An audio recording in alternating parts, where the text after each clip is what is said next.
GrantzRantz number 4, teachers unions. I've been the member of a union for the past 28 and a half years. And there's been some good experiences and maybe some somewhat negative experiences with unions. So I'm neither pro or anti-union. In fact, years ago, I was on our negotiating team for 3 years.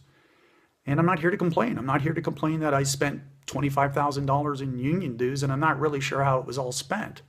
I'm not here to complain that in most boards, the highest paid teacher is the head of the union, not someone who's teaching in a classroom. No, those aren't my complaints.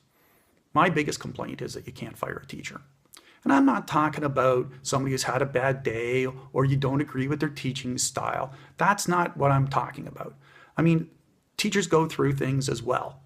They might have mental health issues. They might have physical health issues. They might have marriage problems. There's a battery of reasons why a teacher might go through a bit of a slump. That's okay. They'll come back. They'll be good. What I'm talking about are the few, and I'm talking very few, that shouldn't be teaching. You can't fire a teacher. I've been teaching a long time. I've never heard of a teacher being fired in our board or any other board for that matter. Now, I'm not saying it didn't happen, but it's a rare occurrence. Blue moonish.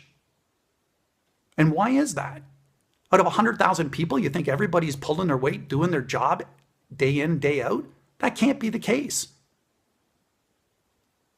I've heard parents at other boards talk about, well, they'll just have to put up with so-and-so for a year, and then they'll move on. Well, you know what? Putting up with a teacher for a year when you're a kid is a long time.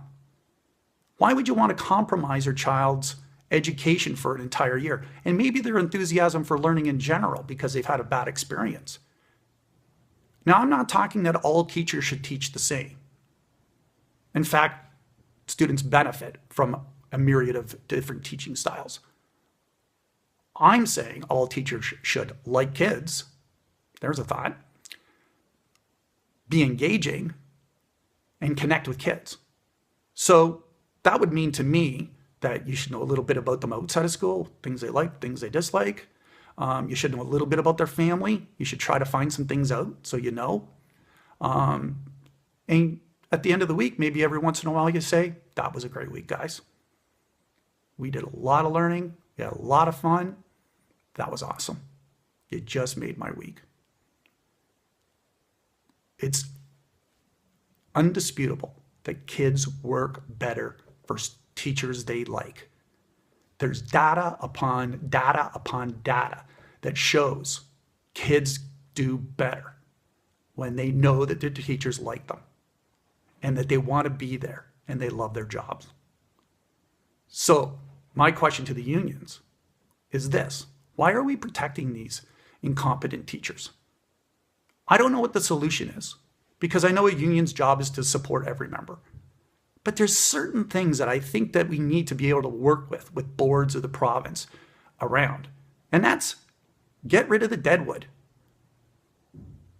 These aren't a lot of people. Like I said, it's like less than 0.1%. In fact, I really don't even know somebody who's not doing their job. But I know of parents that think in other boards that their kids aren't in a good spot and they hate going to school. Hell, my uncle was grade 2, started cutting class because he had a horrible teacher. That wrecked his whole life for education.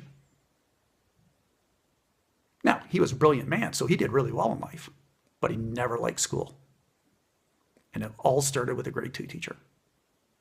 So my rant is, let's figure out between the boards, the province, and the teachers' unions how we get rid of dysfunctional teachers. They must go. GrantzRantz out.